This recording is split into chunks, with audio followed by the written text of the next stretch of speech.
Hello everyone, welcome back. आज के इस वीडियो में हम डिस्कस करने वाले हैं पॉलिटेक्निक एंट्रेंस एग्जाम 2020 से रिलेटेड केमिस्ट्री के बड़े ही इंपॉर्टेंट चैप्टर के बारे में, जिसका नाम है द्रव्य, इंग्लिश में जिसको बच्चों हम लोग बोलते हैं मैटर। डियर स्टूडेंट्स, इसके पहले आप लोगों ने मैटर के बारे में काफ़ी हद तक पढ़ा है क्लास 9th में और 10th में। सो आपको ये लग सकता है कि सर ये चैप्टर तो मेरा प्रिपेयर है, ये मैं तैयार कर चुका हूँ बच्चों। लेकिन हम आपको बताएं, जब आप एकेडमिक में पढ़ाई करते हैं तो वहाँ पर आप थ्योरेटिकल पोर्शन पर ज़्यादा ध्यान देते हैं, जबकि जब आप कंपटीशन की प्रिपरेशन करेंगे तो वहाँ पर आपको छोटी छोटी बातों को ध्यान देना होता है जो एग्जाम में पूछ जाते हैं। तो उन्हीं छोटी छोटी बातों को हम कवर करते हुए चलेंगे। सो पहले ही बता दें, वीडियो बहुत ही इंटरेस्टिंग और बहुत ही ज़्यादा इंपॉर्टेंट आपके लिए होने वाला है। सो वीडियो को लास्ट तक देखिए और बताए गए टास्क को कंप्लीट करने का प्रयास करिए और वीडियो के कमेंट्स में जाकर के प्रेजेंट लिखना बिल्कुल मत भूलिए। और बच्चों, जहाँ तक हो सके आप वीडियोज़ को टाइमली वॉच करना स्टार्ट करिए, तभी आप लोग सक्सेस हो पाएंगे। नहीं तो जो लोग टाइम के पाबंद नहीं होते हैं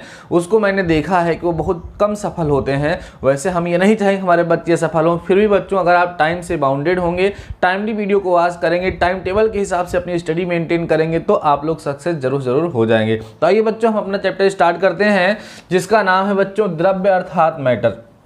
देखो, सबसे पहले हमने यहाँ पर लिख दिया है कि कौन कौन से टॉपिक्स ऐसे हैं जिसको आपको इस चैप्टर में कवर करना है।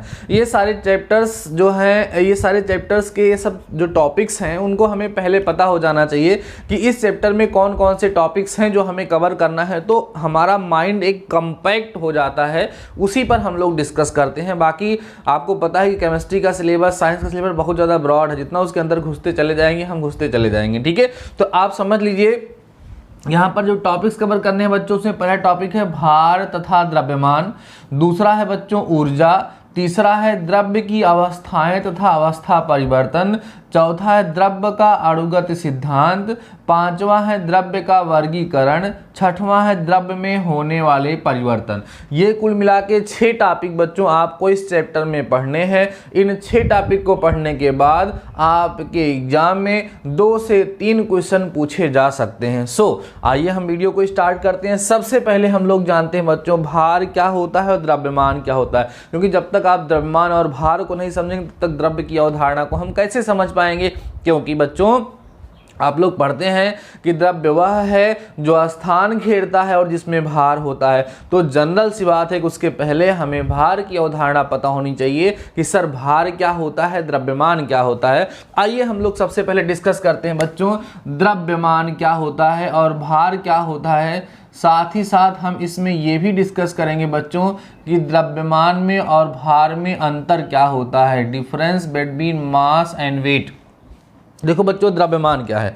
किसी भी पदार्थ में, किसी भी मैटर में जो उसकी मैटर्स होते हैं, उनकी जो एक्चुअल क्वांटिटी, जो मैटर्स होते हैं उसमें जो एटम्स हैं, मॉलिक्यूल्स हैं, उनकी जो एक्चुअल क्वांटिटी होती है उसी को बच्चों उसका द्रव्यमान, उसका मास कहा जाता है। किसी भी वस्तु का द्रव्यमान, उसका मास कभी भी चेंज नहीं होता है। ऑल ओवर यूनिवर्स उसको कहीं पर भी लेकर के जाया जाए। ठीक है, किसी भी वस्तु के द्रव्यमान को बच्चों हम लोग m से दिखाते हैं।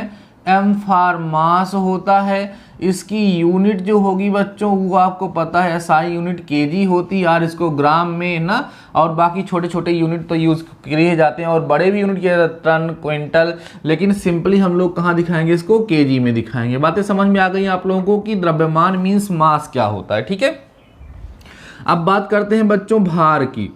भार जिसको हम इंग्लिश में बच्चों क्या कहेंगे, वेट कहेंगे। देखो भार क्या है बच्चों, आपने पढ़ा है कि W बराबर mg होता है। W इक्वल्स टू वेट है, m क्या है बच्चों, मास है, और g क्या है, एक्सीलरेशन ड्यू टू ग्रेविटी है। तो देखो बच्चों, अगर भार की डेफिनेशन बताई जाए तो कहा जाता है कि किसी भी वस्तु को पृथ्वी अपनी तरफ जिस फोर्स से आकर्षित करती है, अट्रैक्ट करती है, वही फोर्स, वही बल जो है बच्चों वह भार कहलाता है। द्रव्यमान की तुलना में किसी भी वस्तु का भार सदैव अधिक होता है। जब किसी के द्रव्यमान को बच्चों हम g से मल्टीप्लाई कर दें, इसकी वैल्यू आपको पता है, g की वैल्यू कितनी होती है, 9.8 मीटर पर सेकेंड स्क्वायर, या कहीं कहीं इसको हम लोग 10 मीटर पर सेकेंड स्क्वायर भी यूज कर लेते हैं। तो जब मास में इतने से मल्टीप्लाई करोगे तब जाकर के हमें उसका वेट मिलता है। तो वेट जो होगा वो हमेशा मास से क्या होगा बच्चों, ज़्यादा होगा। इसका यूनिट जो है वो हमेशा किलोग्राम भार कहलाता है। किलोग्राम भार पूरा लिखा जाता है। जनरली सब लोग केवल किलोग्राम लिख करके छुट्टी पड़ जाते हैं, लेकिन किलोग्राम भार लिखोगे तो पता लगेगा कि वो भार माने वेट को दिखा रहा है। ठीक है बेटा, तो ये दोनों में डिफरेंस होता है। अब देखो ये मास जो है बच्चों ये रिमेन्स कांस्टेंट एवरीवेयर, ध्यान देना, रिमेन्स कांस्टेंट एवरीवेयर, हर जगह पर। ठीक है, हर जगह पर, कहीं पर भी पूरे यूनिवर्स में हम चले जाएं, किसी भी ऑब्जेक्ट का जो मास होगा वो कभी भी चेंज नहीं होगा, वो वही रहता है। बट लेकिन जो वेट होता है बच्चों वो वेट चेंज, ठीक है, प्लेस टू प्लेस। ठीक है, अलग अलग स्थानों पर किसी भी ऑब्जेक्ट का, किसी भी वस्तु का जो वेट होता है वो चेंज होता है। क्यों होता है सर? क्योंकि आपने पढ़ा है स्मॉल जी की जो वैल्यू है बच्चों वो वेरी करती है। कैसे? अर्थ सरफेस के ऊपर जाने पर भी जी की वैल्यू क्या करती है, डिक्रीज करती है। अर्थ सरफेस के नीचे जाने पर भी जी की वैल्यू डिक्रीज करती है। तो सिंपल सी बात है कि जब हम अर्थ सरफेस के ऊपर अर्थात ऊंचाई पर जाएंगे तो वहां पर किसी ऑब्जेक्ट का वेट कम होगा, क्योंकि वेट डिपेंड किस पे करता है बच्चों, स्मॉल जी पर। स्मॉल जी डिक्रीज करेगा, घटेगा तो उसका वेट भी घटेगा। स्मॉल जी इंक्रीज करेगा तो उसका वेट भी बढ़ेगा। समझ में आई? मींस इंक्रीज करेगा। क्लियर हो गई बातें? तो ये हो गया बच्चों द्रव्यमान और भार। अब एक साइंटिस्ट थे जिनका नाम आइंस्टीन था। आइंस्टीन, इन्होंने एक ऊर्जा समीकरण दिया था। आइंस्टीन ऊर्जा समीकरण के नाम से उसको जाना जाता है। कई बार एग्जाम में पूछा गया है, ये भी बहुत ही इंपॉर्टेंट है। इसी समीकरण से ये बहुत ज़्यादा फेमस हो गए थे। अच्छा, ऊर्जा क्या होती है? आपको पढ़ाया गया कार्य करने की जो क्षमता होती है उसी को ऊर्जा कहते हैं ना। तो इन्होंने एक फार्मूला दिया था E=mc²। क्या दिया था? E=mc। बोर मत होइएगा बच्चों, आराम से समझते चलिएगा। बड़े इंपॉर्टेंट कंसेप्ट के बारे में धीरे हम डिस्कस करें। छोटी छोटी बातें बताएंगे जिस पर लोग ध्यान नहीं देते और उसको इग्नोर कर देते हैं, वही एग्जाम में पूछा जाता है। तो E=mc² क्या है बच्चों? उन्होंने बताया कि इस संसार में जितने भी द्रव्य हैं, जितने भी पदार्थ हैं, उनमें अगर भार है, ठीक है, तो भाई द्रव्य है तो भार होगा ही, उसमें भार है तो उनके पास कुछ ना कुछ ऊर्जा जरूर होती है। और उस ऊर्जा, उस एनर्जी को फाइंड करने का फार्मूला बता दिया E=mc²। क्या बताया बच्चों? E=mc²। यहां पर बेटा ये जो E है इसको हम बोलेंगे एनर्जी। एनर्जी जो हम लोग फाइंड करते हैं। M क्या है? Mass of the matter. Mass of the matter या ऑफ द ऑब्जेक्ट जिसकी हम बात करें। C क्या है बच्चों? Speed of light in vacuum. Speed of light जी कितनी होती है बच्चों? इक्वल होती है 3 × 10⁸ मीटर पर सेकेंड के। तो उन्होंने ये कहा इस फार्मूले की हेल्प से, कहा कि बच्चों अगर आपको किसी ऑब्जेक्ट का मास पता हो, स्पीड और लाइट तो नोन ही है, तो आराम से उसमें कितनी एनर्जी है ये आप लोग जान सकते हैं। तो ये बेसिक कंसेप्ट थे। भार तथा द्रव्यमान और ऊर्जा का कंसेप्ट बच्चों यहाँ तक हम लोगों ने कवर कर लिया, 2 टॉपिक। ठीक है, अब हम आते हैं अपने मेन टॉपिक पे, जो चैप्टर का नाम है बच्चों द्रव्य। द्रव्य का मतलब क्या होता है सर? मैटर होता है। सबसे पहले हम ये बात करते हैं बच्चों कि द्रव्य क्या है। तो आप बहुत पहले से परिभाषा, डेफिनेशन पढ़ते आ रहे हैं। एवरीथिंग विच है mass and occupies space is known as matter. वो सभी की सभी वस्तुएं जिनके पास द्रव्यमान होता है और स्थान घेरती हैं, वो सभी की सभी बच्चों क्या कहलाती हैं? मैटर कहलाती हैं। ठीक है, और सुनो, मैटर कौन है? जैसे आप कहते हैं ईंट है, पत्थर है ना, पानी है, पेट्रोल है, सब क्या है? मैटर है। मैटर क्या है? इससे आपसे क्या है क्या नहीं आपसे कहा जाएगा? स्वाद। स्वाद क्या है? मैटर नहीं है। फीलिंग मैटर नहीं है। तो आपसे इस पे भी क्वेश्चन पूछ सकता है। काफ़ी जटिल जटिल कंडीशन दे देते हैं जिसको लोग सोचते हैं कि ये मैटर है या नहीं है। तो जब कभी भी मैटर है या नहीं है वाली कंडीशन आएगी बच्चों, तो आप क्या करोगे? वहां पर ये सोचोगे कि क्या इसके पास मास है। अगर उसके पास मास है देन आप ये सोचोगे क्या ये स्थान घेरता है? It is occupy space. अगर आपको मिलेगा कि यस सर इसके पास मास भी है और ये स्पेस भी ऑक्युपाई करता है, देन वो मैटर होगा, नहीं तो मैटर नहीं होगा। वो द्रव्य होगा, नहीं तो द्रव्य नहीं होगा। बात समझ में आई बच्चों? आगे हम लोग पढ़ते हैं। तो अगला टॉपिक हमारा आता है बच्चों द्रव्य की अवस्थाएं। अगला टॉपिक क्या आएगा हमारा? द्रव्य की अवस्थाएं, द्रव्य कुल कितनी अवस्थाओं में पाया जाता है। बच्चों देखो, जनरली जब हम लोग क्लास 9th वगैरह में पढ़ते हैं तो हम द्रव्य की केवल 3 अवस्थाओं के बारे में बात करते हैं, लेकिन बच्चों अभी तक द्रव्य की 5 अवस्थाओं के बारे में जानकारी हो चुकी है। उन 5 अवस्थाओं का कम से कम आपको नाम जरूर पता होना चाहिए। देखिए बताते हैं कौन कौन सा नाम है द्रव्य की अवस्थाओं में। बच्चों पहला नाम जो हम लोग पढ़ते हैं उसको बोलते हैं ठोस ना, दूसरी अवस्था क्या है बच्चों, द्रव ना, तीसरी अवस्था क्या है बच्चों, गैस, ठीक है। उसके बाद चौथी अवस्था जो है बच्चों वो है प्लाज्मा, क्या है, प्लाज्मा चौथी अवस्था है। और पांचवी अवस्था है बच्चों Bose Einstein condensate, Bose Einstein condensate. ये कुल मिलाकर के इस समय द्रव्य की 5 अवस्थाओं के बारे में चर्चा की जाती है, ठोस, द्रव, गैस, प्लाज्मा, उसके बाद बोस आइंस्टीन कंडेंसेट, ठीक है। अब आप सुनो, ठोस क्या है आपको पता है सर, ठोस द्रव्य की वह अवस्था है जिसका आयतन और आकार दोनों निश्चित होता है, वह ठोस की द्रव्य की ठोस अवस्था कहलाती है, ठीक है। फिर हम बात करते हैं द्रव अवस्था, तो कहते हैं कि द्रव्य की वह अवस्था जिसका आयतन तो निश्चित होता है लेकिन आकार निश्चित नहीं होता। कैसे सर, 1 लीटर दूध लेकर के आइए, कहीं से बाल्टी में लेकर के आइए, किसी बकेट में लेकर के आइए तो वो 1 लीटर दूध होगा और उसका शेप उस बकेट की तरह होगा, लेकिन घर पे लाकर के किसी और बर्तन में उसको रख दीजिए बच्चों, वह 1 लीटर ही दूध रहेगा लेकिन उसका जो शेप है, उसका जो आकार है वो बदल जाएगा। इसलिए इसका आयतन तो निश्चित होता है लेकिन आकार निश्चित नहीं होता, उसी को हम क्या बोलेंगे, द्रव अवस्था बोलते हैं। अगली अवस्था जो है बच्चों वो कौन है, गैस, जिसका आयतन और आकार दोनों अनिश्चित होता है, क्योंकि जब किसी भी गैस को किसी छोटे से कंटेनर में रखा जाता है तो उसमें वो कंप्रेस हो जाती है, जबकि उसको हम किसी खुले कमरे में खोल दें या बड़े कंटेनर में छोड़ दें तो अपने आप पूरे उस कंटेनर में या उस रूम में फैल जाता है। तो इसलिए ना तो इसका आयतन निश्चित होता है ना तो इसका आकार निश्चित होता है, वही अवस्था क्या कहलाती है बच्चों, गैस अवस्था कहलाती है। अगला आता है बच्चों प्लाज्मा। प्लाज्मा के बारे में आप बस इतना जान लीजिए कि प्लाज्मा द्रव्य की वह अवस्था है जो आयनित कंडीशन में पाई जाती है, आयनिक फॉर्म में जो पाई जाती है वो बच्चों क्या कहलाती है, प्लाज्मा। बोस आइंस्टीन कंडेंसेट एक विशेष अवस्था है जिसके बारे में बहुत आगे चल के आप लोग डिस्कस करेंगे, अभी केवल इसका नाम ही याद रखना आपके लिए काफ़ी होगा। तो बच्चों आप लोग जान गए द्रव्य क्या है, अब द्रव्य की अवस्थाएँ क्या हैं। अब हमारा टॉपिक है बच्चों द्रव्य में अवस्था परिवर्तन। आइए समझिएगा ध्यान से, क्या टॉपिक है बच्चों, द्रव्यों में अवस्था परिवर्तन, change of state of matter, द्रव्यों में अवस्था परिवर्तन, इसको क्या बोलेंगे बच्चों, change of state of matter, change of state of matter, ठीक है। देखो बच्चों, जो द्रव्य होता है उसकी जो अवस्थाएं होती हैं उसमें में पारस्परिक परिवर्तन होता है, वह आपस में बदलती रहती हैं। कब बदलती हैं, उन पे 2 चीज़ों का मुख्यतः प्रभाव पड़ता है, ताप का और दाब का।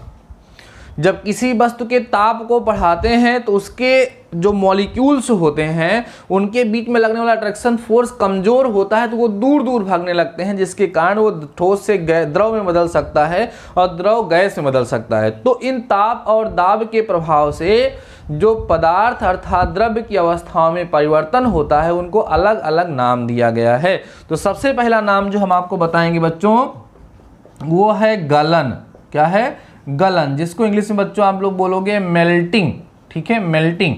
तो समझते हैं गलन क्या होता है, मेल्टिंग क्या होता है। देखो बच्चों, जब किसी ठोस अवस्था को, द्रव्य की ठोस अवस्था को ताप दिया जाता है तो वो ठोस से द्रव में बदलने लगता है।